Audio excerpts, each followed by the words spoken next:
इस स्टूडेंट ने पेपर गलत अटेम्प्ट किया है, क्वेश्चन के आंसर सही नहीं दिए, लेकिन फिर भी ये पास हो गया है। और ये जो स्टूडेंट है ये टॉपर स्टूडेंट्स की कैटेगरी में शामिल था। इसने बहुत अच्छा पेपर अटेम्प्ट किया लेकिन ये फेल हो गया।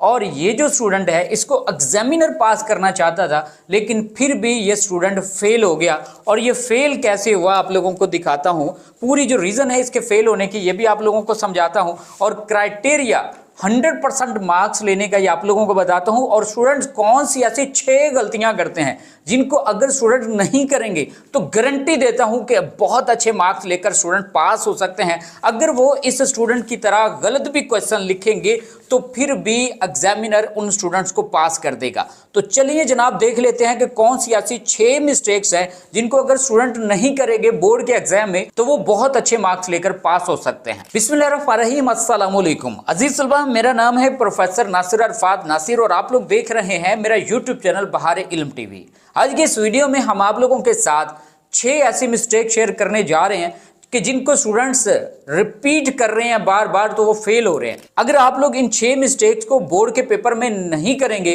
तो मैं आप लोगों को गारंटी देता हूं कि आप लोग गलत सवाल भी लिखेंगे तो फिर भी आप लोग अच्छे नंबरों से पास हो सकते हैं। जैसे ये जो स्टूडेंट है इसने बोर्ड के एग्जाम में गलत लिखा और अच्छे मार्क्स से ये पास हो चुका। और मैं ये नहीं कह रहा कि आप लोगों ने गलत ही लिखना है, बिलफर्ज आप लोगों को सवाल आता था, जैसे आप लोग पेपर में बैठे आप लोगों को सवाल भूल गया तो आप लोगों ने गलत लिख देना है। बजाय कि ये जो स्टूडेंट है इसने क्वेश्चन के ऊपर हेडिंग दी है और नीचे आंसर नहीं लिखा, अगर ये कुछ ना कुछ लिख देता तो हो सकता है कि एग्जामिनर जो है उसको जल्दी हो और वो जल्दी से टिक कर दे, आप लोग पास हो जाएं। आप लोगों ने कुछ ना लिखने से कुछ लिखना बेहतर है, कुछ ना कुछ लिख देना है। आप लोग गलत लिख दें लेकिन लिखना जरूरी है। मैं आप लोगों को पहले भी एक वीडियो में बता चुका हूं कि बोर्ड के पेपर चेकर कैसे पेपर चेक करते हैं। वो वीडियो अगर आप लोग देखना चाहते हैं इस वीडियो को कमेंट्स बॉक्स में जाएं या इस वीडियो के डिस्क्रिप्शन में जाएं, आप लोगों के होश उड़ जाएंगे कि गलत पेपर चेकर कैसे चेक करते हैं।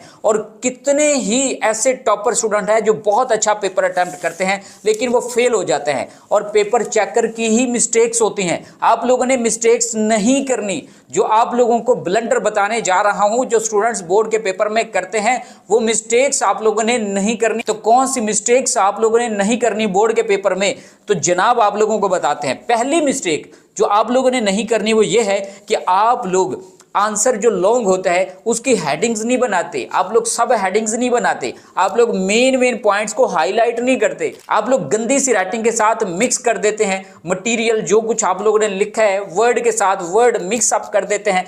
ऐसा आप लोगों ने नहीं करना। एक लाइन में आप लोगों के कम अज कम 5 और ज्यादा से ज्यादा 7 वर्ड्स होने चाहिए, इससे ज्यादा आप लोगों ने नहीं लिखना। और दोनों साइडों पे आप लोगों ने हाशिए लगाने हैं, हाशिए के अंदर आप लोगों ने सब कुछ लिखना है। लॉन्ग क्वेश्चन में जो आप लोगों की हेडिंग्स हैं वो आप लोग मार्कर के साथ हेडिंग्स दें और सब हेडिंग्स को भी मार्कर के साथ हाईलाइट करें, और जो आप लोगों का मेन पॉइंट है लॉन्ग क्वेश्चन के अंदर उसको भी हाईलाइट आप लोग कर दें। आप लोगों को बिलफर्ज सही सवाल नहीं आता, मतलब सवाल का आंसर सही करेक्ट आप लोगों को वर्ड टू वर्ड नहीं आता। इस तरीके से आप लोग मेन वर्ड्स को हाईलाइट कर दे और अंदर जो कुछ आप लोगों ने लिखा है उसमें तकरीबन 50% रॉन्ग 50% सही, तो आप लोगों का सवाल का जो आंसर है 100% करेक्ट हो सकता है। पहले भी बता चुका हूं कि पेपर चेकर के पास इतना टाइम नहीं होता कि आप लोगों के एक एक वर्ड को वो पढ़े, सिर्फ आप लोगों ने अपनी पेपर प्रेजेंटेशन पर ध्यान देना है। अगर आप लोग इन चीजों पर ध्यान देंगे तो गारंटी है कि आप लोग पहले पॉइंट के बाद अच्छे नंबर ले सकते हैं।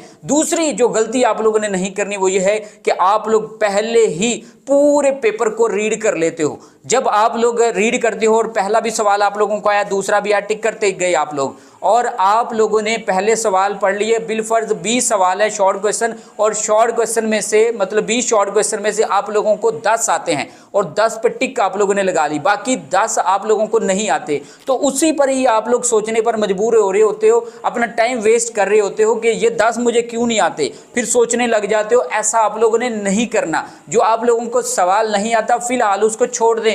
आप लोग जो सवाल आप लोगों को आते हैं उन सवालों को अटेम्प्ट करें। जो इजी है सबसे पहले उनको लिखें, जो मुश्किल है जो आप लोगों को नहीं सही आते उनको एंड पे लेके जाएं। हो सकता है आधे घंटे बाद आप लोगों के जहन में वो सारी की सारी चीजें आ जाएं जो आप लोगों को भूल चुकी हैं। तो सबसे पहला काम आप लोगों ने ये करना है कि जैसे ही आप लोग एग्जाम में बैठें तो आप लोगों ने पेपर को रीड करना है। जो सवाल आप लोगों को आते हैं ये नहीं है कि लॉन्ग लिखना बैठ जाए, पहले शॉर्ट क्वेश्चन जो आप लोगों को सही आते हैं उनको अटेम्प्ट करें, उसके बाद आप लोग मुश्किल की तरफ जाएं और एंड पर आप लोगों ने लॉन्ग क्वेश्चन अटेम्प्ट करने हैं, पहले शॉर्ट क्वेश्चन अटेम्प्ट करने हैं। तीसरे नंबर पे जो गलती आप लोग करते हैं, जो आप लोगों को नहीं करनी चाहिए, वो ये है कि आप लोगों ने एग्जाम से पहले स्टडी नहीं करना। ये नहीं है कि आप लोग एग्जाम से 2 दिन पहले स्टडी करना छोड़ दें। मतलब इसका यह है कि जैसे आप लोगों का एग्जाम स्टार्ट हो तो 1 घंटा आप लोगों ने पहले अपने दिमाग को फ्रेश करना है, माइंड को आप लोगों ने सेट करना है और पूरी रात आप लोगों ने बैठकर स्टडी नहीं करते रहना। कम से कम 8 घंटे माइंड को फ्रेश आप लोगों ने होने देना है।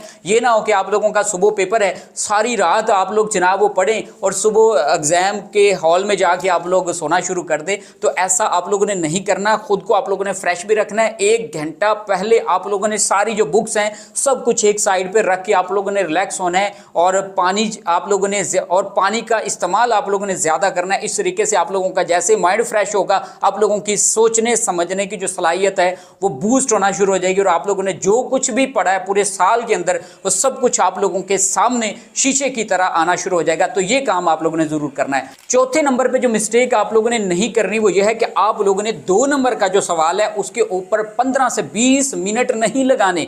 बहुत से ऐसे स्टूडेंट होते हैं कि 2 नंबर मिलते हैं एक क्वेश्चन के आंसर को अटेम्प्ट करने के लिए, शॉर्ट क्वेश्चन की बात कर रहा हूं, तो वो उस पर 15 मिनट 20 मिनट लगा देते हैं। ऐसा नहीं करना। आप लोगों ने शॉर्ट क्वेश्चन को 5 मिनट के अंदर अंदर या 2 मिनट के अंदर वाइंड अप करना है और अगला जो सवाल है उसको आप लोगों ने स्टार्ट कर देना है। तो छोटे सवाल पे ज्यादा आप लोगों ने टाइम नहीं स्पेंड करना। 5वें नंबर पे जो गलती आप लोग करते हैं वो इस तरह खाली पेपर छोड़ देते हो। खाली पेपर आप लोगों ने नहीं करना है। आप लोगों ने क्वेश्चन की हेडिंग दी ऊपर और नीचे आप लोगों ने इसका आंसर कुछ ना कुछ लिखना है और दोनों साइडों पे आप लोगों ने हाशिए लगाने हैं। पहले भी आप लोगों को बता चुका हूं कि एक लाइन में कम से कम 5 वर्ड्स और ज्यादा से ज्यादा 7 वर्ड्स लिखने। इससे ज्यादा आप लोगों ने नहीं वर्ड लिखने, मतलब वर्ड के साथ वर्ड मर्ज नहीं कर देने। आप लोगों ने खुला खुला करके लिखना है। आप लोगों ने एक लाइन के बाद एक लाइन छोड़नी भी नहीं है। ये नहीं है कि आप लोग ये लाइन लिखी और दूसरी लाइन छोड़ दी फिर तीसरी भी लिखा। इस तरह आप लोगों को ज्यादा नंबर नहीं मिलेंगे। शीट का ज़्या होता है। इस तरीके से आप लोगों को एक शीट ही मिलती है। इस तरीके से आप लोग अगर अटेम्प्ट करोगे अपना पेपर एक लाइन छोड़कर तो आप लोग फेल भी हो सकते हो। और ऐसे अगर आप लोग खाली पेपर छोड़ोगे तो फिर भी आप लोग फेल हो सकते हो। एग्जामिनर आप लोगों को पास करना चाहता है। अगर आप लोग पास होना चाहें तो आप लोग इस तरीके से खाली पेपर छोड़ोगे तो कौन आप लोगों को पास करेगा। खाली पेपर कभी भी नहीं छोड़ना। एंड पर जो छठी गलती आप लोग करते हैं इस तरीके से 15 नंबर भी आप लोगों के कम हो गए तो आप लोगों की जो पोजीशन है वो भी डाउन हो सकती है। 15, 20, 50 तक आप लोगों के नंबर खत्म हो सकते हैं। आप लोगों के डिडक्ट हो सकते हैं नंबर। अगर ये छठी गलती आप लोग करेंगे तो आप लोगों ने जब भी पेपर मुकम्मल खत्म कर देना है, मुकम्मल पेपर अटेम्प्ट कर लेना है तो आप लोगों ने एक बार रीचेक जरूर कर लेना है। एक बार रीड करना है आप लोगों ने थारोली पेपर को, देखना है जहां पर गलती है, मिस्टेक हो रही है तो आप लोग उस चीज को भी जरूर मद्देनजर रख के उसको क्लियर कर सकते हैं। अब फॉर एग्जाम्पल आप लोगों ने मैथ का पेपर अटेम्प्ट किया है और आंसर लिखते हुए आप लोगों ने कोई भी आंसर आप लोग एंड पे लेकर आते हैं, उसमें आगे कोई मेजरमेंट का कोई भी साइन है, आप लोग अगर नहीं लिखते तो आप लोगों के 2.5 मार्क्स डिडक्ट हो सकते हैं। तो इस तरीके से माइनर सी मिस्टेक से आप लोगों के बहुत ज्यादा मार्क्स कट हो सकते हैं। तो रीचेकिंग आप लोगों ने जरूर करनी है। थारोली अपना जो पेपर है जब आप लोग कंप्लीट कर लेंगे उसको रीड आप लोगों ने जरूर करना है। तो ये 6 मिस्टेक्स थी अजीज तलबा। उम्मीद करते हैं आप लोगों को इनकी समझ आ चुकी होगी और मजीद ऐसी वीडियोस